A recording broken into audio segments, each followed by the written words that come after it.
Dear reader, I write to you concerning our previous exchange of letters. It's been quite a while, I know. But it is imperative that these letters find their way to you, and that you pay keen attention to everything that is enclosed within their folds. These contents are carefully described, words chosen with the utmost precision to make sure that you envision the discoveries I have made and am yet to make with vivid imagination. For what tales of terror and wondrous fascination hit the mark of sublime sensation when the reader cannot properly envision the tales one is told.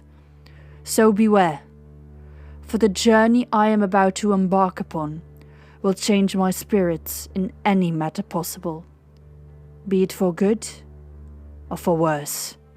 I am not yet sure. All I know is that adventurers and explorers would gladly give their lives for the thrill of the prospect of the path leading to discovery alone.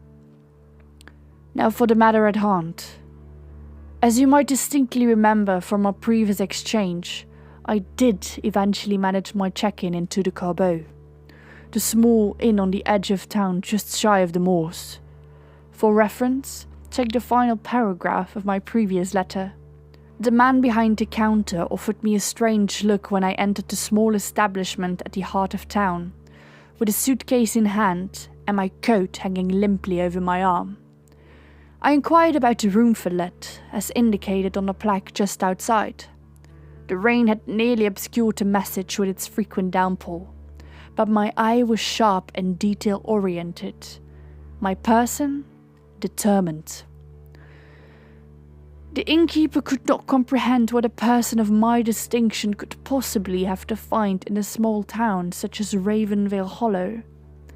An explanation of need was insufficient for my business there, because any inhabitant of the hollow knew that travellers from outside had come for one thing, and one thing only.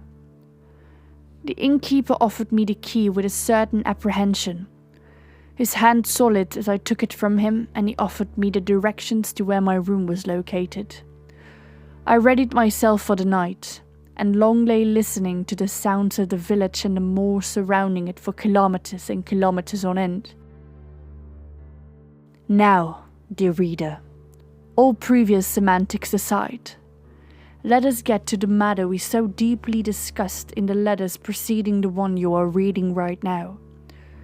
The matter of the reason for my embarkment to Ravenvale.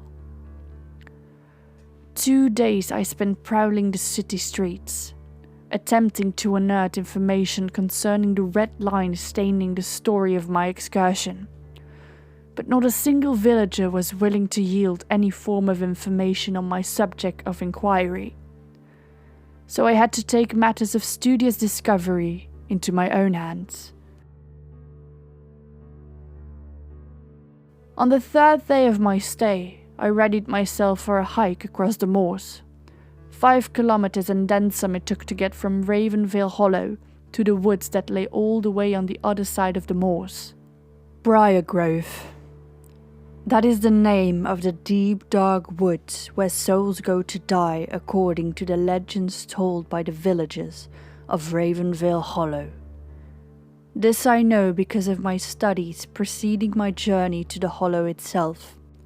Many tales, news articles and the like have been written by travellers with ambition for answers just like myself, but none who return to publish their uncovered truths have managed to lay bare the one truth of all.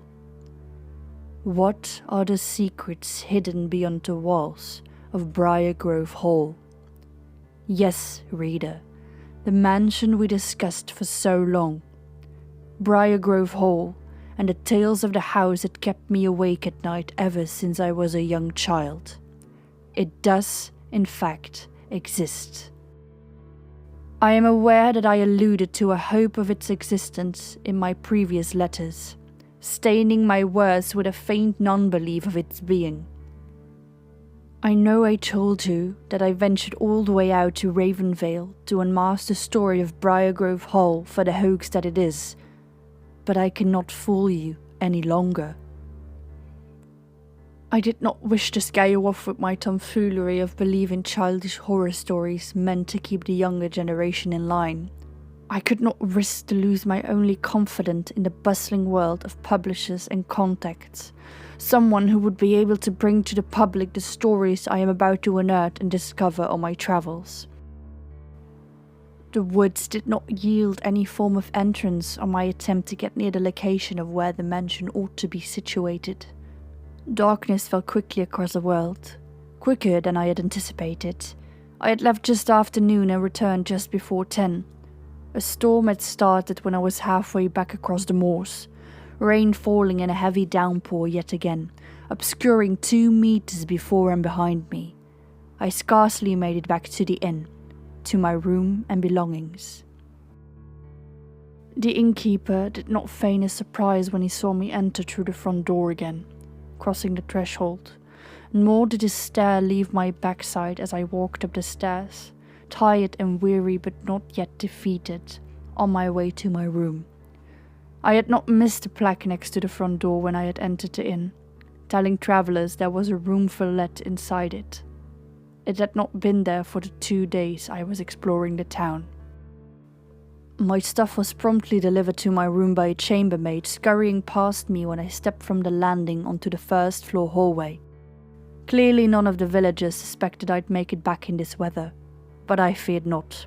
Many like myself had described this in their journal entries, so I would not let this beat me down. I took my pens and letter paper from my suitcase and started writing this letter before I forgot things I ought to mention. But now you know. I do believe the histories of Briargrove Hall, and am all but too keen to see its truths unravelled for myself. I will try to keep you in quiet as often as I am able. Await my letters, for now I shall take to bed for the night and attempt a promptness in falling asleep. Determination the last thing on my mind before I shall fall into the world of the unconscious. Dear reader, do remember to keep these letters in the vicinity of your person. There are spirits in this world who will cross boundaries to discover the secrets that have gotten them on the other side of the veil. Yours truly, Valor.